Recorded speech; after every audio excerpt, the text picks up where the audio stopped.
کۆمەڵی ئیسلامی کوردستان سێ پرس و بابەتی گرنگی پەیوەست بە گوزەرانی خەڵک دەگەێنێتە بەغدا و بەرپرسانی باڵای حکوومەتی فیدراڵیش بەڵێنی جێبەجێکردنی داواکاریەکانی شاندی باڵای کۆمەڵی ئیسلامی کوردستانەدەن. بە سەرۆکایەتی مامۆستا عەلی باپیر شاندێکی باڵای کۆمەڵی ئیسلامی کوردستان لە بەغدایە و لەگەڵ هێز و لایەنە سیاسیەکان و سێ سەرۆکایەتێکی عێراق باز لە ناردنی موچەی فەرمانبەران و شایستە داراییەکانی ساڵانی ڕابردووی جوتیاران و چارەسەری کێشەکانی نێوان هەولێر و بەغدا لەسەر بنەمای دەستوورەکە.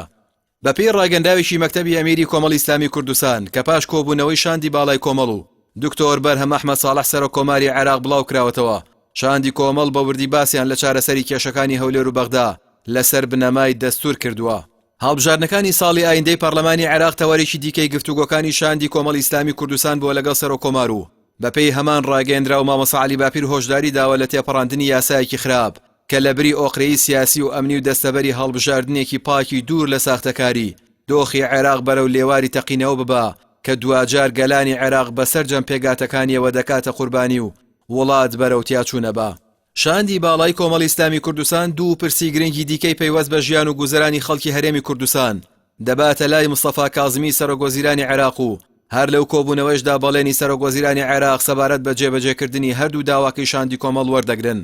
عەبدوستار مەجید ئەندامی شاندی باڵای کۆمەڵ و سەرۆکی فراکسیۆنی کۆمەڵ لە پەرلەمانی کوردستان دەڵێ لەگەڵ بەڕێز کاظمی باسمان لە خراپی دۆخی فەرمانبەرانی هەرێمی کوردستان کرد. مامۆستا عەلی باپیر پێی وت فەرمانبەران و موچەخۆرانی هەرێم کەوتونەتە دۆخێکی سەختیوە کە نەموچەکانیان لە کاتی خۆیدا پێدەدرێن نە بە تەواوی ژوەری دەگرن. بۆیە پێویستە ئێوە بە یەک چاو لە فەرمانبەرانی هەموو عێراق بڕوان و هیچ بار و دۆخ و قۆناغ و ململانێ و ناکۆکیێکی سیاسی نابێ ببێتە هۆی ڕاگرتن و خەرج نەکردنی موچەکانیان لەلایەن حکوومەتی فیدراڵەوە. بەپێی ڕاگەندراوێکی فەرمی شاندی باڵای کۆمەڵ لەو کۆبوونەوەیدا مستەفا کاظمی سەرۆکوەزیرانی عێراق بە ئەمیری کۆمەڵی ئیسلامی کوردستانی وتووە دڵنیاتان دەکەم کە هەرچی زووە بڕیاری ناردنی موچەی فەرمانبەرانی هەرێمی کوردستان دەدەین و لە پاش کۆبوونەوەکەش بەرپرسانی وەزارەتی دارایی هەرێمی کوردستان ڕایان گەیاند بەغدا ڕۆژی شەممە 320 میلیارەکە بۆ هەرێمی کوردستانە نێرێ.